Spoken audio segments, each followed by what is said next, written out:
लोकाभिरामं रणरङ्गधीरं राजीवनेत्रं रघुवंशनाथं कारुण्यरूपं करुणाकरन्तं श्रीरामचन्द्रं शरणं प्रपद्ये। कर्पूरगौरं करुणावतारं संसारसारं भुजगेन्द्रहारं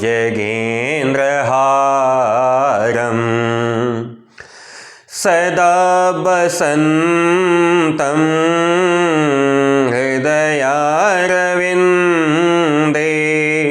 भवं भवानी सहितं नमामि। मनोजवं मारुततुल्यवेगं जितेन्द्रियं बुद्धिमतां वरिष्ठं वातात्मजं वानरयूथमुख्यं श्रीरामदूतं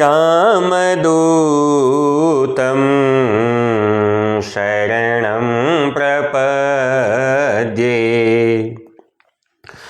मंगलभवन अमंगलहारी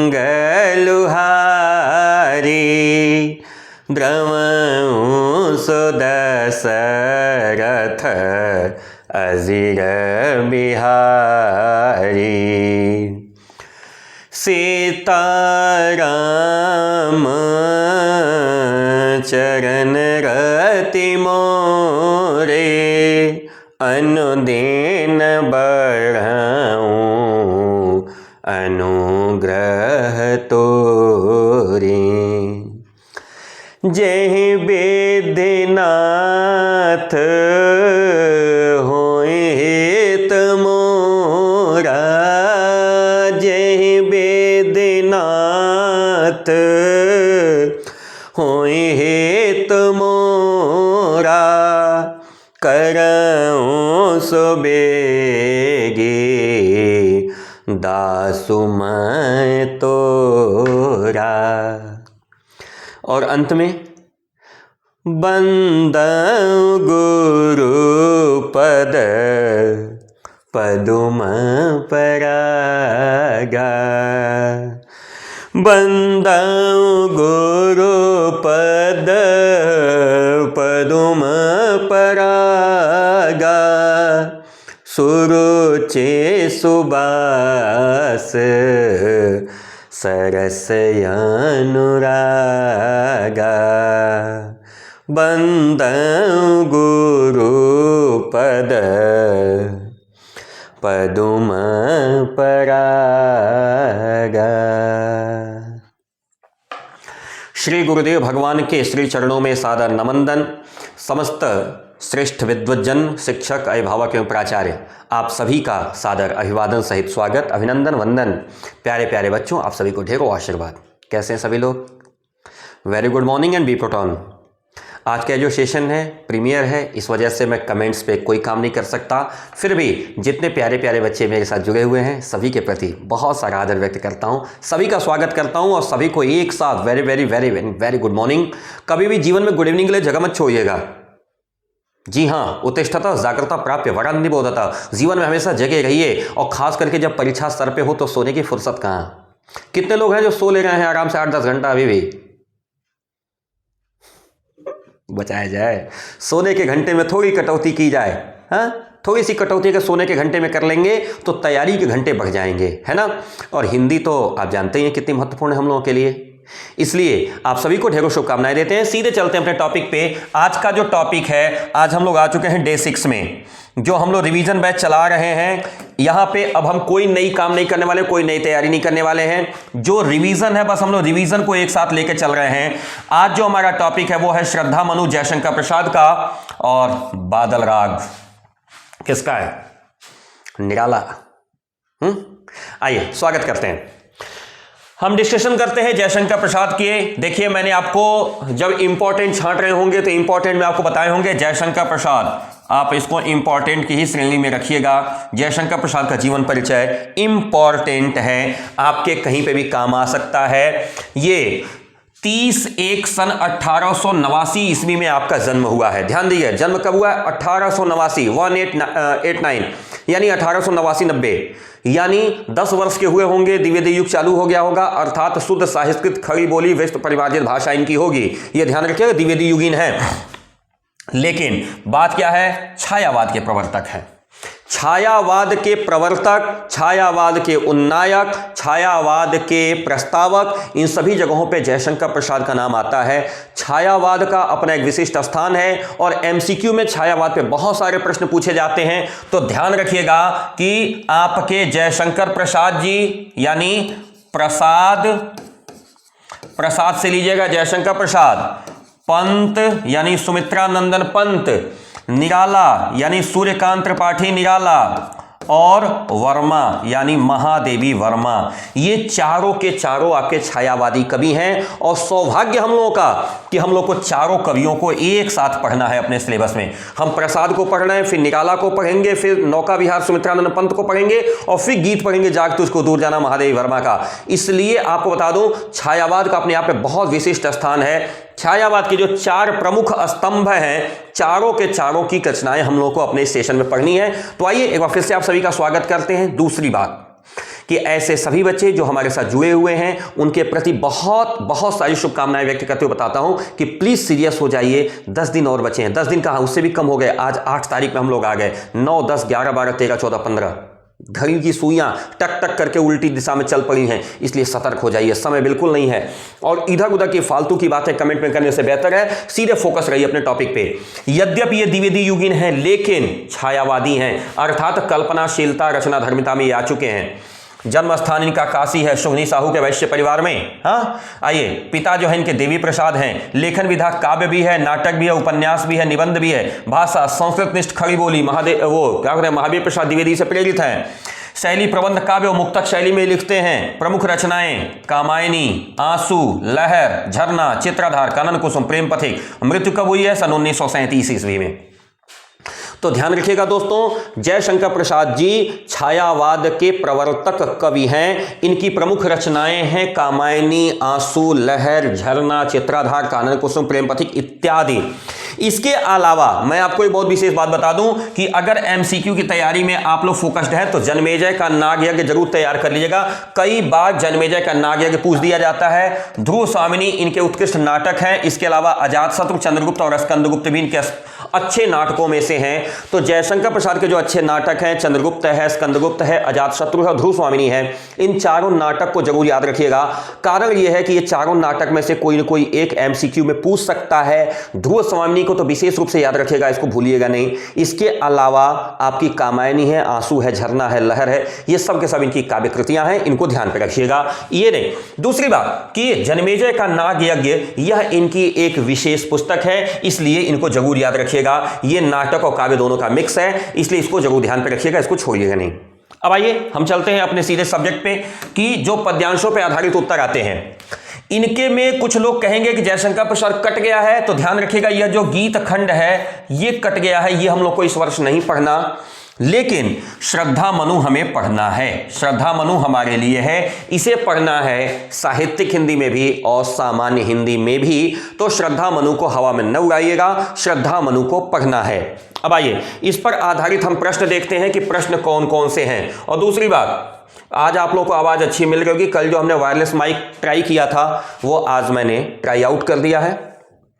आइए हम यहां से उठाते हैं। देखिए ये वाला जो बीती बिहारी जागरी हमको नहीं पढ़ना है, हम श्रद्धा मनु से उठाते हैं। पहला हमारे सामने जो पद्यखंड है। देखिए इसमें से कुछ पद्यखंड में भले ही आपको नाप दूं कि भाई ये वाला पद्यांश बहुत इंपॉर्टेंट है, लेकिन आप ये नोट करिएगा श्रद्धा मनु पूरा का पूरा चैप्टर इंपॉर्टेंट है। कहां से पूछेगा इसके बारे में कोई जनरल प्रेडिक्शन नहीं किया जा सकता, फिर भी मैं प्रयास कर रहा हूं, लेकिन गारंटीड नहीं है कि मेरा प्रेडिक्शन सही हो जाए, इसलिए ध्यान रखिएगा ये पूरा का पूरा चैप्टर आपके लिए इंपॉर्टेंट है।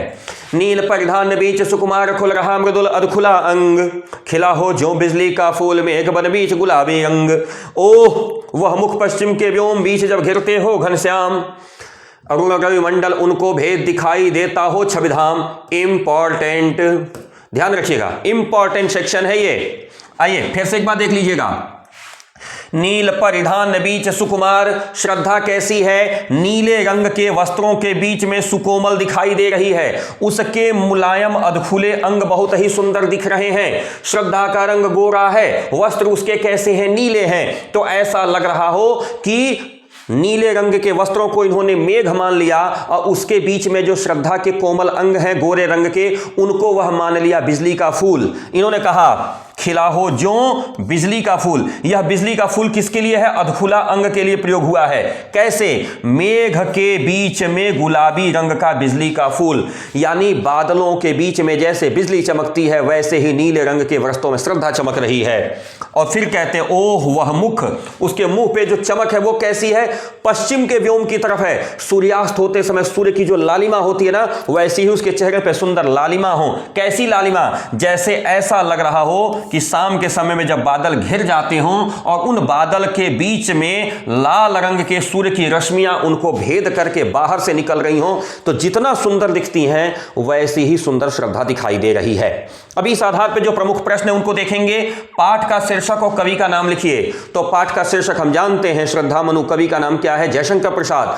तो हम लिखेंगे कि प्रस्तुत पद्यांश हमारी पठित पाठ्य पुस्तक काव्यांजलि से लिया गया है, जिसके रचयिता जयशंकर प्रसाद जी हैं, और यह पाठ श्रद्धा मनु के नाम से हमारी पुस्तक में संकलित किया गया है। दूसरा तरीका कि प्रस्तुत पद्यांश हमारे पठित पाठ्य पुस्तक काव्यांजलि में संकलित श्रद्धा मनु नामक पाठ से लिया गया है, जिसके रचयिता जयशंकर प्रसाद जी हैं। इस प्रकार से लिख करके आप 2 नंबर खूब आसानी से पा सकते हैं। उपर्युक्त कविता में किसके रूप का वर्णन है? उपर्युक्त कविता में श्रद्धा के सुंदर स्वरूप का वर्णन है। श्रद्धा के स्वरूप का नहीं, श्रद्धा के सुंदर रूप का वर्णन है। हाँ लिखा ना, छविधाम, सुंदरता। बिजली के फूल से क्या तात्पर्य है? यहां पर बिजली का फूल उपमा के रूप में प्रयोग किया गया है। बिजली के फूल किसके लिए प्रयोग किए गए हैं? श्रद्धा के गोरे अंग की सुंदरता के लिए, यानी श्रद्धा के जो गोरे रंग हैं वो ऐसे दिखाई दे रहे हैं जैसे वो बिजली का फूल हो। उपर्युक्त में कौन सा अलंकार है? भाई बिजली का फूल नहीं होता, बिजली का फूल यहां पर प्रयोग किया गया है, मानवीकरण कर दिया गया है। इसके अलावा देख लीजिए, नील परिधान बीच सुकुमार, हाँ एक तो अनुप्रास दिखाई देगा, खुल रहा मृदुल अधखुला अंग, अनुप्रास। खिला हो ज्यों, ज्यों जैसे ही लगा उत्प्रेक्षा बना दिया, मानो ऐसा लग रहा है। ज्यों शब्द का प्रयोग इसको उत्प्रेक्षा बना रहा है। देखें, जनु जानो मन मानो ज्यों त्यों, इस प्रकार के शब्द क्या करते हैं? उत्प्रेक्षा का प्रयोग करते हैं। तो प्रमुख अलंकार क्या हो गया? उत्प्रेक्षा। अब इस आधार पे आ जाइए, इसका उत्तर बनाए उपयुक्त कथन में कौन सा अलंकार है? अनुप्रास भी है और उत्प्रेक्षा का स्पष्ट प्रभाव दिखाई दे रहा है। ज्यों का प्रयोग होने के नाते यहां पे उत्प्रेक्षा है। रेखांकित अंश की व्याख्या करिए। रेखांकित अंश कहां है भाई इसमें? हाँ रेखांकित अंश कहीं दिया है?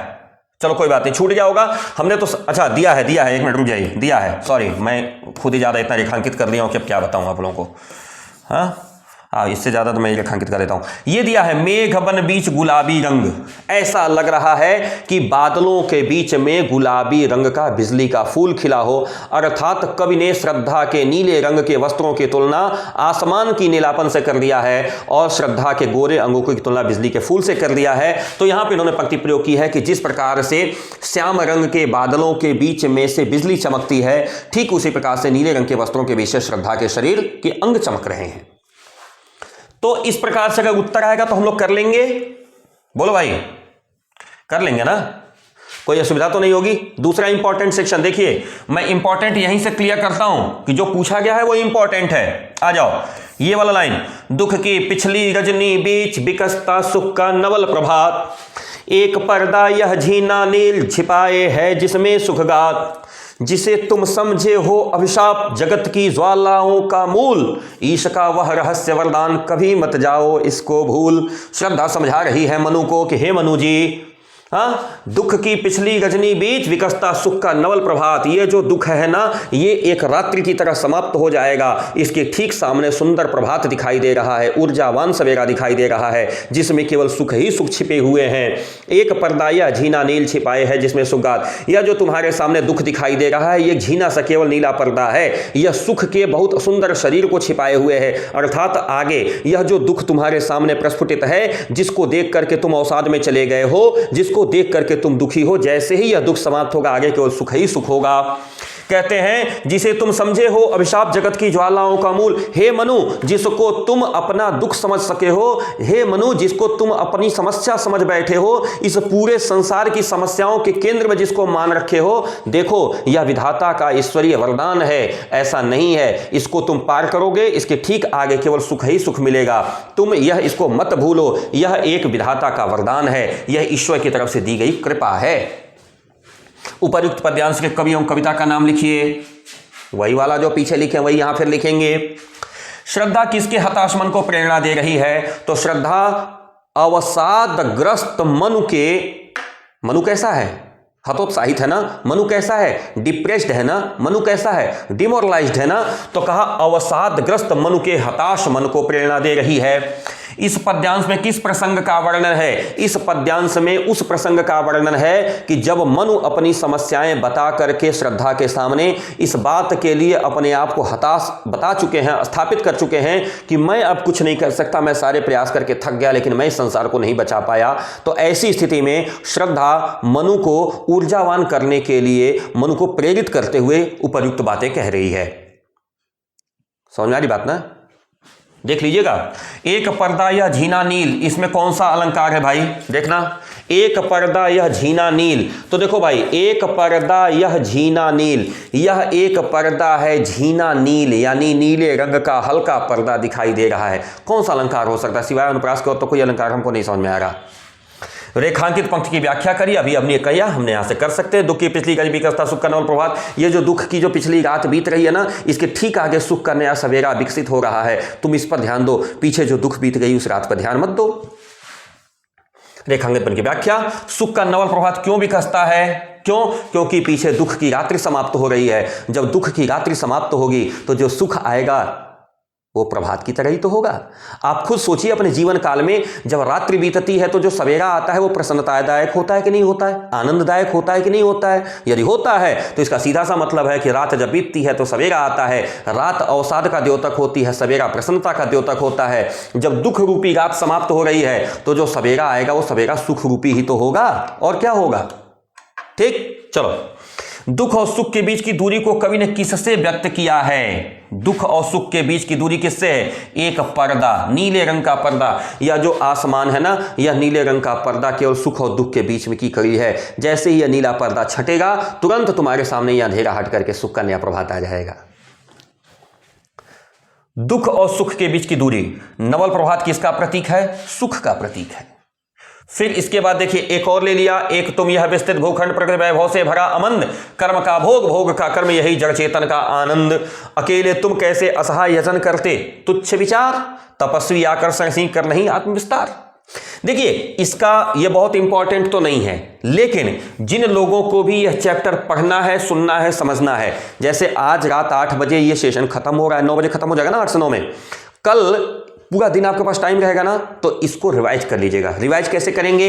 रिवाइज करने के लिए उपाय है, आप YouTube खोलिएगा, YouTube के लिखेगा SHRADDHA श्रद्धा, फिर लिखिएगा मनु, फिर क्या लिखिएगा? रविकांत। ये रविकांत इसलिए लिखिएगा क्योंकि यही आपके प्यारे से चैनल का नाम है, जिसको आप लोग बॉस ने दे करके 1,15,000 तक पहुंचाए हैं।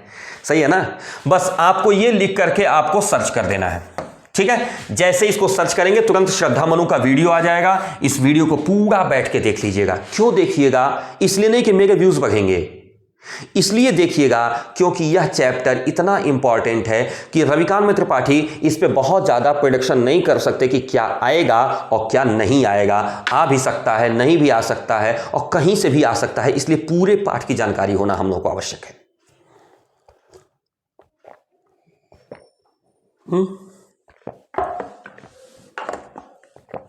बोलो भाई, किसी को कोई दिक्कत? किसी को दिक्कत हो तो बताइए। चलें आगे। क्या सर, आप भी ऐसी बात करते हैं। एक तो प्रीमियर चला रहे हैं, हम लोग कमेंट करेंगे, आप देखेंगे है या नहीं, अब कह रहे हैं चलें आगे। क्या बताएं आपको?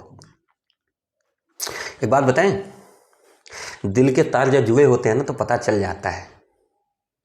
चलें आगे ना। आप जैसे प्यारे प्यारे दोस्त जिसके हों, क्यों गलत बोल रहा हूँ? प्यारे हैं कि नहीं आप लोग? है ना? फिर आइए आगे चलते हैं। तो ये बहुत इंपॉर्टेंट नहीं है, बट सेमी इंपॉर्टेंट, काम कर लीजिएगा थोड़ा बहुत। और यह क्या तुम सुनते नहीं विधाता का मंगल वरदान, शक्तिशाली हो विजयी बनो विश्व में गूंज रहा जयगान, डरो मत अरे अमृत संतान, अग्रसर है मंगल में वृद्धिपूर्ण आकर्षण, जीवन केंद्र खिंची आवेगी सकल समृद्धि। बहुत परेशान होने की जरूरत नहीं इस पे, परेशान होने की जरूरत इस पर है। ये लीजिए, देखिए संजोग देखिए, मैंने बिना देखे बोला और ये कंटेंट देखिए 2020 में पूछा हुआ है। देखिए अब हम लोग को धीरे धीरे आदत पड़ गई है पढ़ाते पढ़ाते, 2-3 साल में इतना तो अनुभव हो ही गया कौन सी चीज इंपॉर्टेंट है। तो इस पर नोटिस करिएगा। जलधि के फूटे कितने उत्स, दीप कच्छप रूबे उतराए, किंतु वह खड़ी रहे दृढ़ मूर्ति, अभ्युदय का कर रही उपाय। शक्ति के विद्युत कण जो व्यस्त विकल बिखरे हों निरुपाय, समन्वय उसका करे समस्त विजयती मानवता हो जाए। ध्यान दीजिएगा, यहां पे लिखा है कि शक्ति के विद्युत कण जो व्यस्त विकल बिखरे हैं और निरुपाय, शक्ति के यानी ऊर्जा के जो कण हैं जो इस संसार को पुनः निर्मित कर सकते हैं, जो इस संसार को पुनः वैभव को प्रदान कर सकते हैं, वे सभी जो इधर उधर बिखरे हुए हैं ना, सबको मिला करके समन्वय किया जाए, एक साथ उनको मिला करके एक टीम बनाई जाए और टीम बना करके काम किया जाए। यदि ऐसा किया गया, यदि उसका टीम बनाया गया, समन्वय कर लिया गया, तो फिर मानवता विजयनी हो जाएगी, यानी मानवता जीत जाएगी। यह समाज, यह जो विश्व है, यह पुनः खिलखिला के हंस पड़ेगा। रेखांकित अंश की व्याख्या, इसके आधार पर हम प्रश्नों को देखते हैं। 1 मिनट, यहां तक बोर्ड आपको दिख रहा होगा, यहां से कंटेंट उठ रहा है जलधि से लेकर के और यहां तक क्वेश्चन चल रहा है। इसको देखिएगा। उपर्युक्त पद्यांश के कवि और कविता का नाम लिखिए, लिख लेंगे, इसमें तो कोई दिक्कत ही नहीं है। रेखांकित अंश की व्याख्या अभी जस्ट मैंने की, उसको सुन लेंगे। श्रद्धा ने मनु को किस प्रकार मानवता का साम्राज्य प्रेरित किया? देखो भाई, श्रद्धा ने मनु से कहा है कि हे मनु जी, चलिए मैं और आप मिल करके खोजा जाए, मैं और आप मिल के ढूंढा जाए। क्या इस सृष्टि का पुनः निर्माण करने के लिए कुछ और भी ऐसे हमारे और आपके जैसे हैं क्या, जो इस संसार में इधर उधर बिखरे पड़े हैं? उनको जुटा करके आपस में समन्वय करके, कोऑर्डिनेशन, समन्वय की इंग्लिश कोऑर्डिनेशन होती है, आपस में मिल करके टीम फॉर्मेशन करें और टीम बना करके फिर से नई एनर्जी से इस सृष्टि के निर्माण में हम लोग लग जाएं। संपूर्ण सृष्टि की रचना किससे हुई है? बोलो भाई, सृष्टि की रचना किससे हुई है? शक्ति से हुई है। ध्यान रखिएगा, ऊर्जा से हुई है। शक्ति यानी ऊर्जा। इस पूरे विश्व की संरचना किससे बनी है? शक्ति के। कारण क्या लिखा? सीधे लिखा, जलधि के फूटे कितने उत्स, या चाहे सागर कितने भी लहरें उठा ले, चाहे कितने द्वीप कच्छप डूबे, चाहे उतराएं, इससे कुछ नहीं होने वाला। मानवता की जो मंगलमय मूर्ति है ना, वो हमेशा दृढ़ स्थापित रहती है, वह समय के साथ कभी समाप्त नहीं होती। त्रेता युग से बीतते बीतते, सतयुग से बीतते बीतते कलयुग तक आ गया, क्या मानवता भी कभी समाप्त हुई है? नहीं, मानवता कभी समाप्त नहीं होगी। रिसोर्सेस समाप्त हो सकते हैं, लेकिन मानव के प्रति जो जीत की भावना है ना, वो कभी समाप्त नहीं होती है।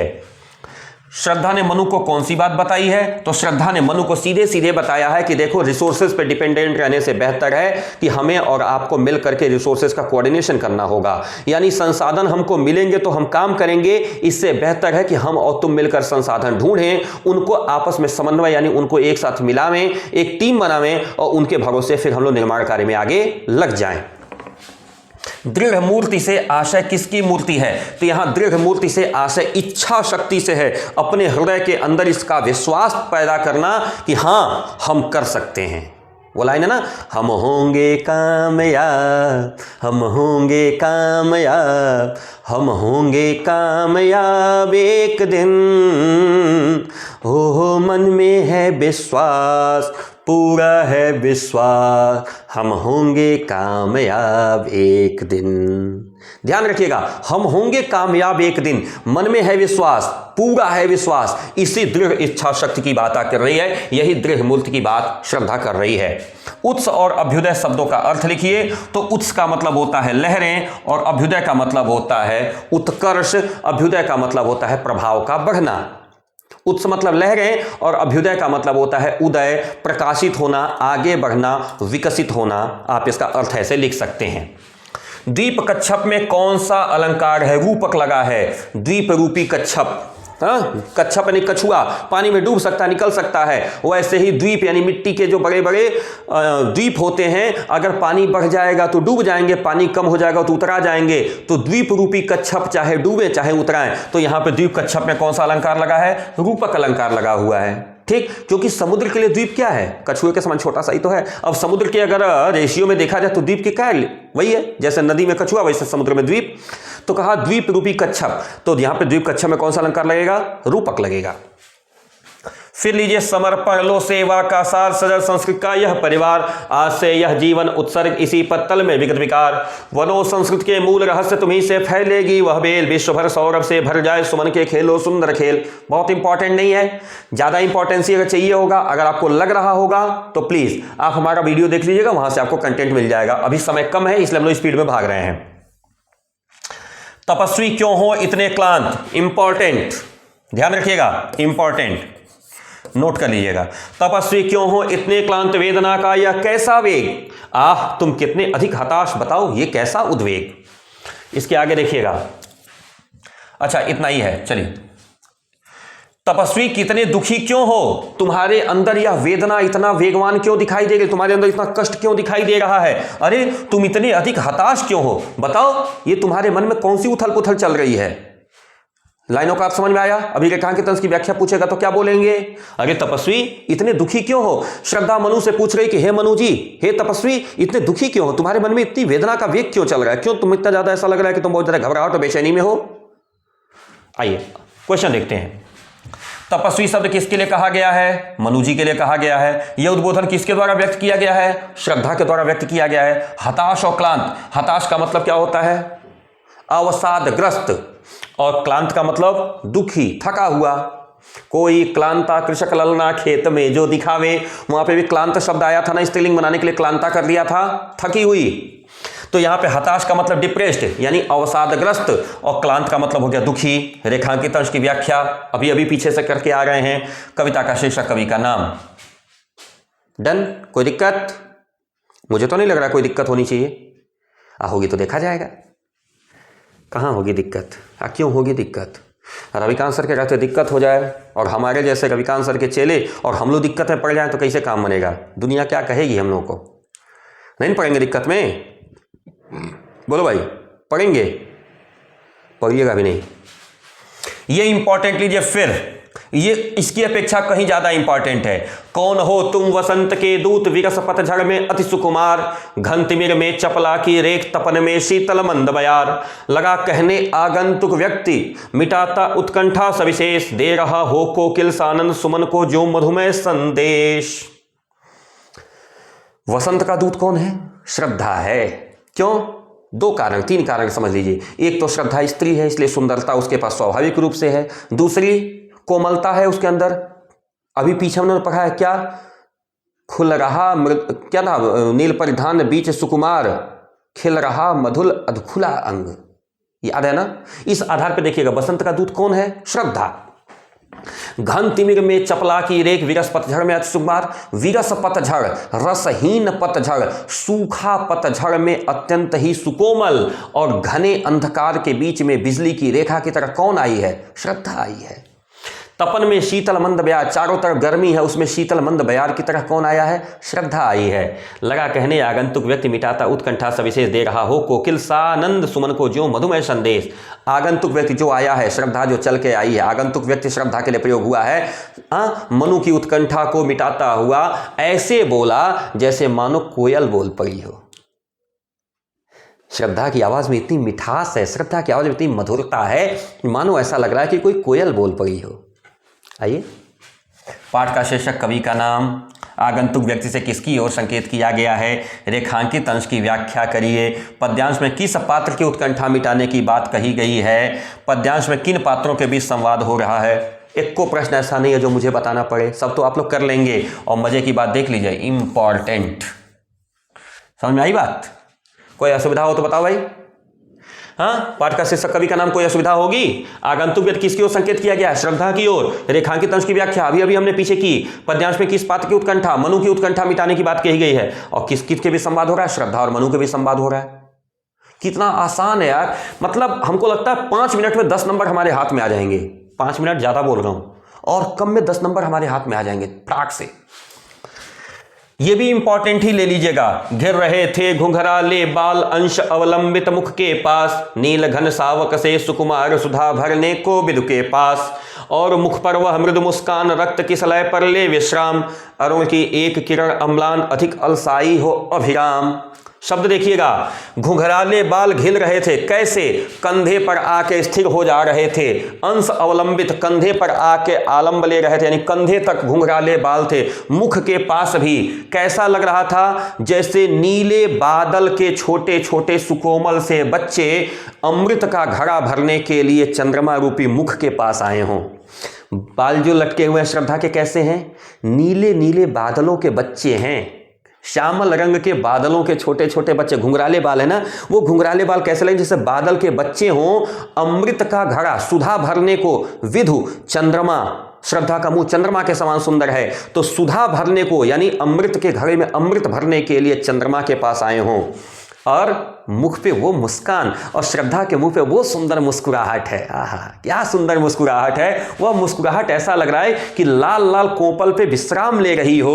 और क्या विश्राम ले रही है? अरुण की एक बहुत साफ सुथरी किरण, जो सुबह सुबह सूर्योदय की पहली साफ लाल किरण होती है, ऐसा लग रहा है कि किसी वृक्ष के लाल लाल कोपल पे आकर के विश्राम ले रही हो। यानी पूरी तरह से श्रद्धा को देखा जाए तो ऊपर से नीचे तक अतिशय सुंदर है। आइए, अरुण की एक किरण अम्लान अधिक अलसाई हो अभिराम। अभिराम का मतलब होता है अत्यंत सुंदर। यह, अच्छा यहां ये गलत प्रिंट हुआ है। यहां किसकी सुंदरता का मनोरम वर्णन किया गया है? रविकांत सर की सुंदरता का मनोरम वर्णन किया गया है। किसकी सुंदरता का वर्णन किया गया है? बोलिए। श्रद्धा की सुंदरता का मनोरम वर्णन किया गया है। अरुण की एक किरण अम्लान अधिक अलसाई हो अभिराम में कौन सा अलंकार है? अरुण की एक किरण अम्लान अधिक अलसाई हो अभिराम, अनुप्रास। अरुण में अ, अलसाई में अ, अधिक में अ, अभिराम में अ, लगातार प्रयोग हो रहा है। क्या होगा? अनुप्रास होगा।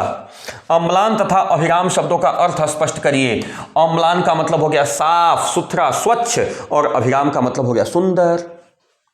रेखांकित अंश का भावार्थ। रेखांकित अंश का भाव, श्रद्धा के घुंघराले बाल घिर रहे थे और कंधे तक लटके हुए थे। मुंह के पास वो ऐसे दिख रहे थे जैसे छोटे छोटे बच्चे हों बादलों के, और मुख रूपी चंद्रमा के पास वो अमृत का घड़ा भरने पहुंचे हों। हो गई रेखांकित अंश। और अर्पित कविता का शीर्षक और कवि का नाम। ये तो सबसे आसान है, इसमें तो कुछ कहना ही नहीं है, कुछ पूछना ही नहीं है। बोलो भाई।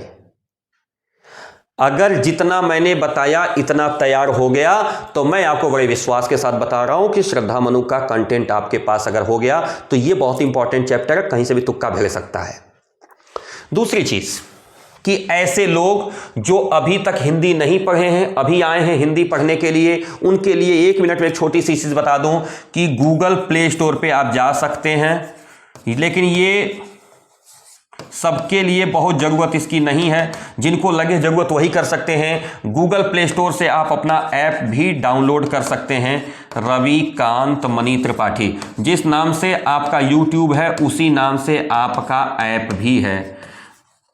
इस ऐप की क्या विशेषता है? इस ऐप पर इंपॉर्टेंट पीडीएफ्स पड़े हुए हैं, ऐसे पीडीएफ जिसमें आपको पूरी किताब नहीं पढ़नी, पूरी किताब के महज 25% से भी कम कंटेंट पढ़ करके आप 100% कर सकते हैं। जो बहुत ज़रूरी हैं आपके लिए, ऐसे हर पाठ से चुने हुए 4-4, 5-5 पद्यांश, या हर गद्य के पाठ से चुने हुए 4-4, 5-5 गद्यांश।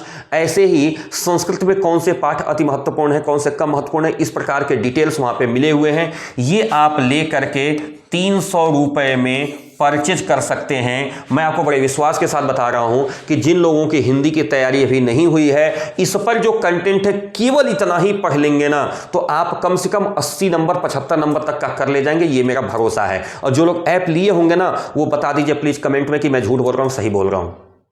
मैं आपसे कुछ मांग नहीं रहा हूं, बस एक चीज ये बता दीजिएगा कि सर झूठ बोल रहे हैं सही बोल रहे हैं। ऐप पे जो कंटेंट है ना, उसको पढ़ करके जिन लोगों ने प्री बोर्ड दिया है उन सबके 90 से ऊपर नंबर आए होंगे, ऐसा मेरा खुद का विश्वास है। ऐप पे जो कंटेंट पढ़ा हुआ है, इस कंटेंट को अगर पढ़े होंगे तो प्री बोर्ड में भी 90 से कम नहीं आएगा। प्री बोर्ड में भी लड़ा था, हाँ या नहीं, प्लीज कमेंट में बता दीजिएगा।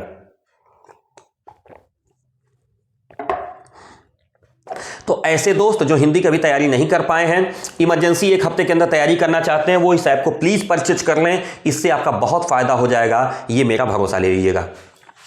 नहीं जरूरत है, यदि आप हमारे साथ पिछले 6-7 महीने से पढ़ रहे हैं तो फिर आपको कोई दिक्कत नहीं, इसको लेने की आवश्यकता नहीं है, आपकी तैयारी वैसे ही पूरी पर्याप्त है।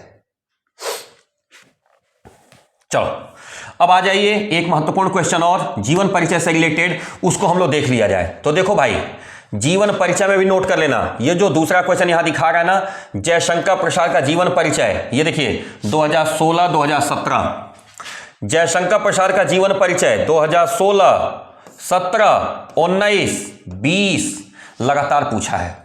कारण यह है कि 21 में ये किताब छप गई, उस साल परीक्षा हुई नहीं, 22 में भी पूछा है, इसलिए आप बता रहे हैं जयशंकर प्रसाद जो है ये इंपॉर्टेंट है जीवन परिचय के लिए भी, इसको भी ध्यान में रख लीजिएगा। श्रद्धा मनु वाले पार्ट में किसी को कोई दिक्कत? चलें अगले पे, क्योंकि 2-2 चैप्टर एक दिन में हम लोग कवर कर रहे हैं। दूसरा हमारे पास है पाठ आज सूर्यकांत त्रिपाठी निराला। मैंने अभी बताया छायावाद के जो 4 प्रमुख स्तंभ हैं, उसमें प्रसाद, पंत, निराला और वर्मा। तो पहले हो गए जयशंकर प्रसाद, दूसरे हो गए सूर्यकांत त्रिपाठी निराला। सन 1897 ईस्वी में इनका जन्म, कहाँ? मेदिनीपुर, पश्चिम बंगाल। पिता का नाम श्री राम सहाय त्रिपाठी, इनकी पत्नी का नाम मनोहरा देवी है। प्रमुख रचनाएं कौन सी हैं? परिमल, अनामिका, गीतिका, चतुरी चमार, बिल्लेपुर, पकड़िया। लेखन विधा कैसी है? ज्यादातर कविताएं इन्होंने लिखी हैं, उपन्यास भी लिखा, कहानी भी लिखे, निबंध भी लिखे, लेकिन कविता से ही ये फेमस हुए। संस्कृतनिष्ठ खड़ी बोली की रचना है। 1961 ईस्वी में इनकी मृत्यु हुई है। महावीर प्रसाद द्विवेदी का पर्याप्त प्रभाव इनकी लेखनी पर भी दिखाई देता है। सूर्यकांत त्रिपाठी निराला का जीवन अवसादग्रस्त रहा। हाँ, सरोज इनकी बिटिया थी, इसकी असमय मृत्यु हो जाने ने सूर्यकांत त्रिपाठी निराला को बहुत ज़्यादा तोड़ दिया था, और उसकी स्मृति में इन्होंने सरोज स्मृति नाम का एक शोक काव्य भी लिखा है, जो बहुत ज़्यादा फेमस हुआ। ठीक है, तो ये ध्यान रखिएगा कि यहाँ ने लिखा है ना कि अपनी विवाहिता पुत्र के निधन से अत्यधिक विक्षुब्ध हो सके, और इस विक्षोभ को इन्होंने अपनी रचना सरोज स्मृति में वाणी दी। तो ये ध्यान रखिएगा, ये बहुत महत्वपूर्ण रहा है। इसके अलावा गंगा पुस्तक माला का संपादन इन्होंने किया है, यह एक पत्रिका भी इन्होंने निकाली है, और यह महत्वपूर्ण है। प्रयागराज में इनका निधन हुआ है सन 1961 ईस्वी में। तो ये ध्यान रखिएगा, ये सूर्यकांत त्रिपाठी के कुछ प्रमुख बिंदु हैं। बाकी ये फ्लो चार्ट आपके सामने दिया हुआ है, जिसके आधार पर बना करके आप लोग इनका जीवन परिचय लिख सकते हैं। बहुत इंपॉर्टेंट नहीं है, बट है, बहुत इंपॉर्टेंट नहीं है। मेरी तरफ से मतलब बहुत दबाव नहीं है कि नहीं निराला को याद ही करना है, हाँ कर सकते हैं अगर हो जाए तो। ठीक है, चलिए बात करते हैं आगे। जो ये इनके पास बादल राग है, ठीक है ना, ये बादल राग हम लोग को पढ़ना है, जबकि इसी पाठ में ये जो संध्या सुंदरी है ये हम लोग को नहीं पढ़ना है।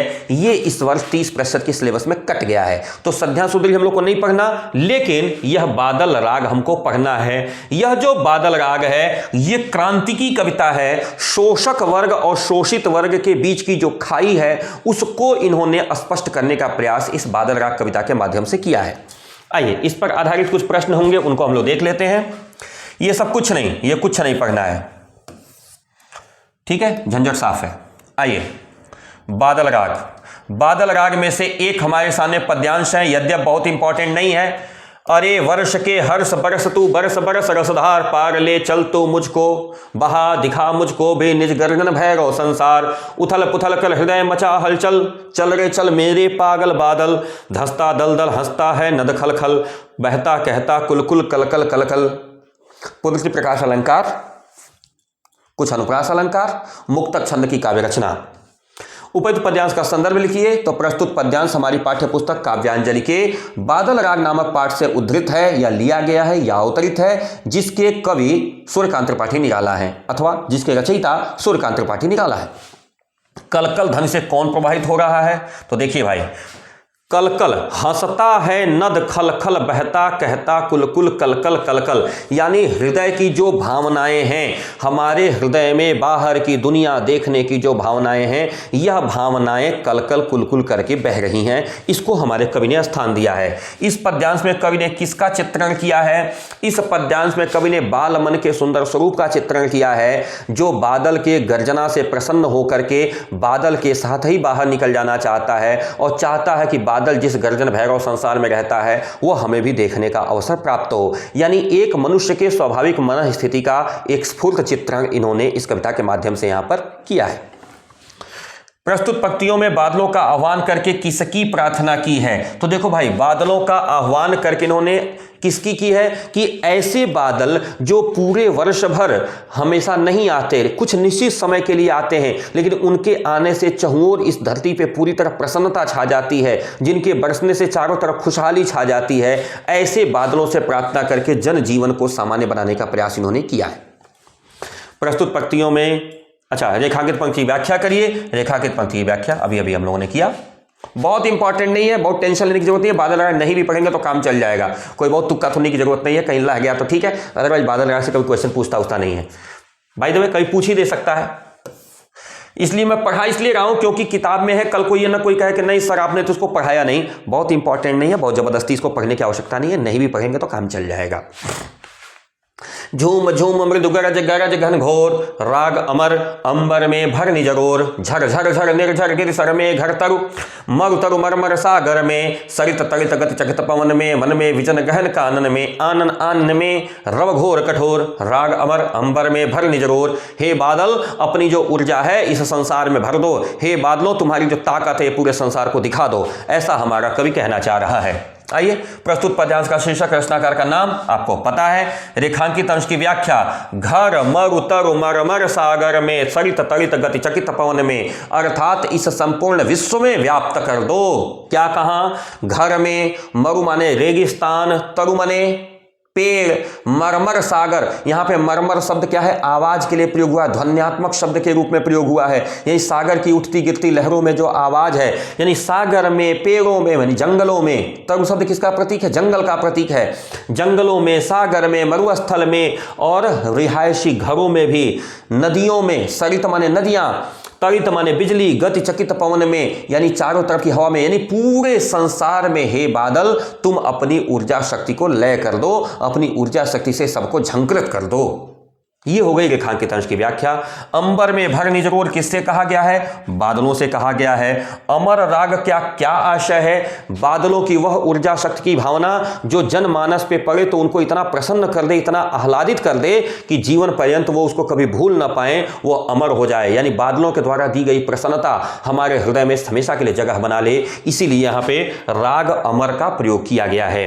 रव घोर कठोर किसके लिए प्रयोग किया गया है? बादलों की कठोरता के लिए, ताकि बादल निष्ठुर होकर के धरती पर जब बरसते हैं तो ये नहीं सोचते हैं कि हमारे बूंदों से किसको चोट लग रही है, किसको लाभ हो रहा है।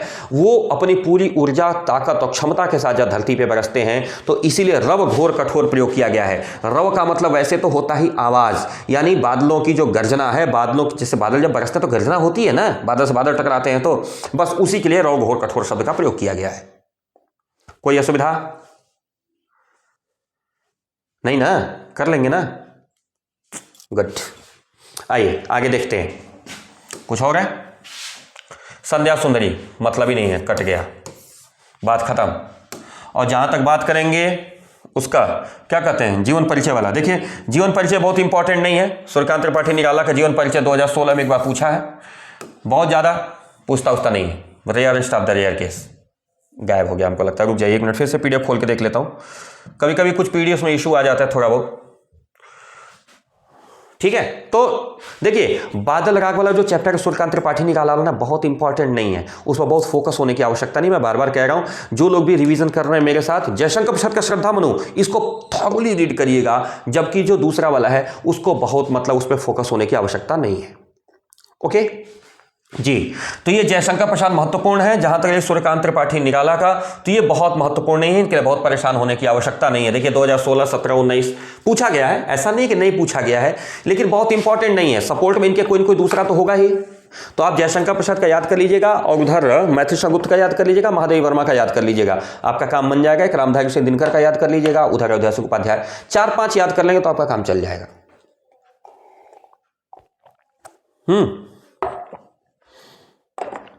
और बोले किसी को किसी प्रकार की कोई असुविधा हो तो बताइए। नहीं ना? तो एक बार फिर से मैं समराइज कर देता हूं। श्रद्धा मनु जयशंकर प्रसाद का ये मोस्ट इंपॉर्टेंट चैप्टर है, इनका जीवन परिचय भी याद कर लीजिएगा। और श्रद्धा मनु का यद्यपि मैंने कुछ ही पद्यांश आपको पढ़ाए हैं, लेकिन आप सारे पद्यांशों को ध्यान करिएगा। श्रद्धा मनु का जो वीडियो है उसको देख लीजिएगा। अगर आप में से कुछ भैया बहन अगर जरूरत समझें और उन्हें लगता है कि नहीं हिंदी की हमारी तैयारी पर्याप्त नहीं है, तो वो गूगल प्ले स्टोर से अपना जो गूगल पे है ना रविकांत त्रिपाठी, जिस नाम से यूट्यूब चलता है उस नाम से आपका ऐप भी चलता है, वो ऐप भी डाउनलोड करके क्लास 12 हिंदी का जो बैच है वो उसको आप परचेज कर सकते हैं। मोस्ट इंपॉर्टेंट पीडीएफ्स पड़ी हुई हैं, वो आपके काम आ सकती हैं। तो आई थिंक इतना काफ़ी है आज के लिए। ठीक है, इतने की तैयारी करिए। कल फिर मिलते हैं एक नए सेशन के साथ, एक नई एनर्जी के साथ। और कल क्या, नौका विहार? कल नौका विहार देखते हैं। ओके, नौका विहार भी इंपॉर्टेंट होगा कल वाला सेशन, पहले से तैयारी किए रहिएगा। आज श्रद्धा मनु मोस्ट इंपॉर्टेंट है, एक बार फिर से बताता हूं, तैयारी कर लीजिएगा। मिलते हैं कल एक नई एनर्जी के साथ। सम्मानित शिक्षक, अभिभावक और प्रधानाचार्य आपके श्री चरणों में सादर नमन वंदन। प्यारे प्यारे बच्चों, जितने लोग भी मुझे देख रहे थे सभी के प्रति आदर व्यक्त करता हूं। जिनको मैं देख रहा था, अब देखो क्या करूं, प्रीमियर है ना, मैं सबके कमेंट्स का जवाब नहीं दे पाया, बहुत सारे कमेंट्स भी मैं नहीं देख पा रहा हूं। फिर भी जितना मेरे से हो सकता था उतना मैंने आपके लिए प्रयास किया, और मुझे आशा है कि आपको ये सेशन पसंद आएगा, अच्छा लगा होगा। तो फिर मिलते हैं कल, तब तक के लिए सिया राम मैं सब जग जानी, करऊं प्रणाम जोरे जोग पानी। कामिहि नारि प्यार जिमि लोभे प्रिय जिमि दाम, तिमि रघुनाथ निरंतर प्रिय लागहु मोहि राम। अर्थ न धर्म न काम रुचि, पद न चाहूं निर्वाण। जन्म जन्म रति राम पद, यह बरदानु नया। नमस्कार, सत श्री अकाल, जय हिंद।